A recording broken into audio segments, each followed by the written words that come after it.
Assalamualaikum warahmatullahi wabarakatuh. Semangat pagi teman-teman mahasiswa. Selamat berjumpa dengan Bapak di mata kuliah Matematika Informatika 1 dengan kode mata kuliah VII 1C3. Jadi mohon teman-teman untuk mengingat ya, kode mata kuliah kita ya, yaitu VII 1C3. Di hari ini, di pertemuan hari ini kita akan masuk di materi yang pertama ya, matematika informatika 1, yaitu logika dan proposisi ya. Nah, barangkali di antara teman-teman ya sudah pernah atau bahkan sering ya mengucapkan logika ya, seperti misalkan di mana logikanya gitu ya, atau pakai dong logikanya gitu kan, barangkali ya kalau bahasa sekarang seperti itu. Nah, namun untuk pengertian daripada logika, teman-teman bisa baca nih ya, seperti yang bisa dilihat di slide, yaitu bahwa logika itu merupakan studi penalaran, reasoning, yaitu cara berpikir dengan mengembangkan sesuatu berdasarkan akal budi, jadi berdasarkan akal, berdasarkan aktivitas yang pernah dilihat, didengar gitu ya, atau bahkan dialami gitu ya. Nah, itulah logika disampaikan dalam bentuk statement, bukan dengan perasaan atau pengalaman, barangkali begitu ya.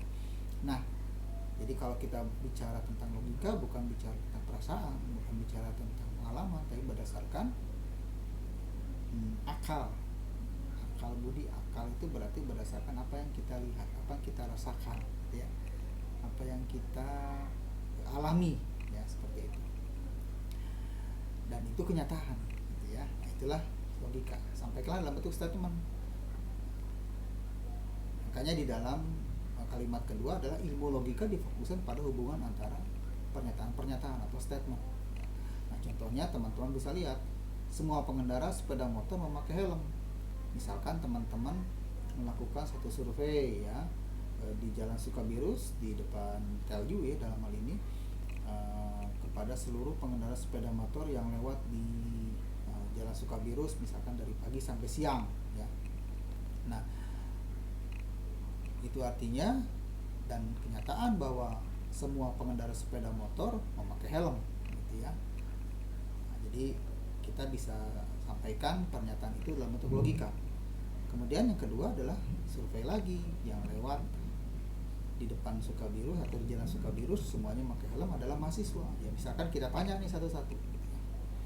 Nah, benar kenyataannya adalah bahwa setiap orang yang memakai helm adalah mahasiswa. Wah, bisa dibayangkan kalau yang lewat di Jalan Sukabirus, teman-teman, itulah mahasiswa pakai helm. Wah, tertib sekali ya mahasiswa kayak gitu. Ya. Nah, dari dua statement tersebut kita bisa hubungkan, bisa kita kaitkan karena hubungan antara statement. Jadi semua pengendara sepeda motor adalah mahasiswa. Nah, jadi ini adalah contoh daripada logika ya, mengaitkan statement yang pertama dengan statement yang kedua ya, seperti itu. Nah, kemudian berikutnya adalah kita bisa melihat hubungan antara atau hubungan antara logika itu kita kaitkan dengan satu statement yang berhubungan dengan benar atau salah. Nah, ya, misalkan kita bisa sampaikan, misalkan semua pengendara sepeda motor adalah mahasiswa. Itu adalah benar. Kenapa? Karena kenyataannya seperti itu ya. Atau bisa saja semua pengendara sepeda motor berumur di atas 50 tahun. Nah, itu salah. Tapi itu statement. Jadi tidak masalah, statement itu bisa statement yang benar, bisa statement yang salah. Artinya statement itu punya nilai. Nah, jika ada statement yang punya nilai secara logika ya, maka statement itu dikatakan mempunyai nilai benarkah atau mempunyai nilai salahkah, dikatakan sebagai suatu proposisi. Jadi proposisi ini adalah kalimat atau deskriptif ya, pernyataan yang punya nilai baik benar maupun salah. adalah contoh proposisi ya. Proposisi itu kalimat yang bernilai benar atau bernilai salah. Contohnya teman-teman bisa melihat ya, seperti 6 adalah bilangan genap gitu ya. Kemudian itu bisa dikatakan bahwa 6 adalah bilangan genap, itu proposisi meskipun nilainya adalah misalkan benar ya, itu dikatakan proposisi. Kemudian Soekarno adalah presiden Indonesia yang kedua, itu adalah statement, nilainya apa? Of course, karena dia punya nilai maka katakan itu sebagai suatu proposisi. Nah begitu seterusnya, teman-teman bisa lihat statement-statement yang ada di slide itu semuanya proposisi. Kenapa? Karena mempunyai suatu nilai ya. Kalau ada statement yang punya suatu nilai atau punya nilai ya baik benar atau salah, maka bisa dikatakan itu sebagai suatu proposisi ya gitu. Jadi teman-teman bisa pastikan itu. Nah contohnya seperti ini lagi nih, siapakah top skor Piala Dunia 2020 ya, pertanyaan itu nggak bisa kita jawab dengan menggunakan true atau false. Siapakah top skor Piala Dunia 2020, itu kan yang ditanya adalah nama orang, artinya harus nama orang yang tercantum dalam jawaban, bukan benar atau salah ya. Maka statement yang mengandung kalimat pertanyaan itu bukan dikatakan sebagai proposisi. Begitupun misalkan kalimat yang kedua, yaitu serahkan kaos kakimu sekarang gitu, ya, karena itu perintah ya, nggak mungkin akan serahkan dompetmu sekarang. Teman-teman jawab true, teman-teman jawab false, itu pun nggak bisa, harus ada aksi ya. Kalau serahkan dompet berarti serahkan, bukan jawabannya benar atau salah ya. Jadi kalau ada statement yang bernilai pertanyaan, ada statement yang mengandung pertanyaan atau ada statement yang merupakan kalimat perintah, maka itu bisa bukan dikatakan sebagai proposisi ya. Kemudian X ditambah 3 sama dengan 8. Jadi kalau ada statement yang mengandung variabel yang nilainya itu tidak diidentifikasi, tidak punya nilai, seperti X tambah 3 sama dengan 8, ini bukan merupakan proposisi karena X sendiri kita tidak tahu ya. Makanya kalau ada statement X tambah 3 sama dengan 8, jawabannya adalah 5. X sama dengan 5, bukan true atau false ya. Begitu pun dengan statement yang berikutnya, X besar dari 3. X nya tidak bisa diidentifikasi, maka tidak bisa kita katakan dia punya nilai benar atau dia punya nilai salah ya. Nah, secara simbolik itu bisa menggantikan proposisi itu sendiri. Misalkan 6 adalah bilangan genap, nah itu bisa digantikan dengan simbol. Simbolnya adalah alfabet, alfabetnya dengan huruf kecil. Misalkan P.2, 6 adalah bilangan genap.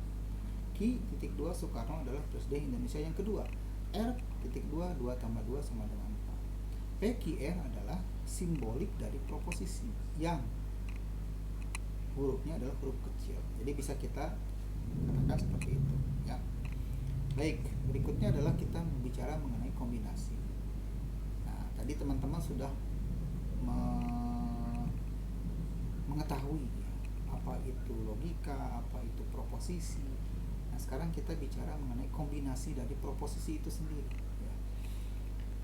Nah, kalau kita dengar kombinasi, itu berarti pasti mengkombinasikan sesuatu dengan sesuatu ya. Dalam ini adalah proposisi. Nah, namun di sini mengkombinasikan proposisi tidak hanya proposisi 1 dengan proposisi 2, ada 2 proposisi, tapi bisa juga hanya 1 proposisi. Kok bisa? Nah, kita coba lihat nih, apa sih yang menjembatani kombinasi proposisi itu? Jembatan ini dinamakan operator ya.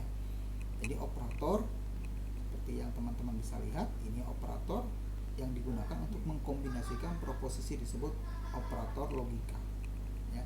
Operator logika terdiri dari 3, yaitu AND, OR, dan NOT ya. AND ini dinamakan operator biner karena mengoperasikan 2 buah proposisi. Operator NOT dinamakan operator uner karena hanya membutuhkan 1 buah proposisi. Jadi kalau AND, OR itu pasti berhubungan dengan P, berhubungan dengan Q ya. Ada 2 nih proposisi ya, maka bisa dikatakan operatornya adalah operator biner, sedangkan yang not itu adalah hanya satu operator dari proposisi, ya, atau proposisi misalkan P nih, ya, P sendiri bisa dikombinasikan untuk dirinya sendiri. Nah, kalau mengkombinasikan diri sendiri alias hanya satu proposisi, maka gunakan operator not. Makanya operator not dikatakan atau dinamakan operator uner, ya, jadi tunggal, ya. Nah, hasil dari mengkombinasikan proposisi, baik itu yang dua proposisi dikombinasikan maupun satu proposisi dikombinasikan, ada hasil namanya, yaitu kalau proposisi dihasilkan dari proposisi n, ya, proposisi P dan Q menggunakan operator n, maka dinamakan proposisi majemuk, ya.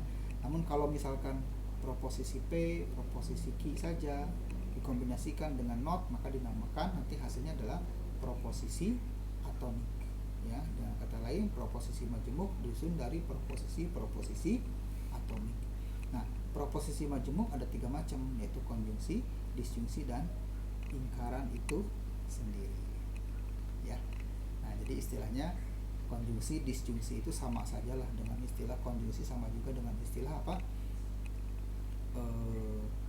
And. Kalau disjungsi sama juga dengan istilah or, ingkaran sama juga dengan istilah not. Jadi hanya istilah saja, tapi pengertiannya sama sih sebenarnya, seperti itu. Nah, gimana teman-teman? Sudah bisa dimengerti ya? Jadi bisa kita ingat kembali logika, proposisi, kombinasi proposisi, proposisi majemuk, proposisi atomik, ya.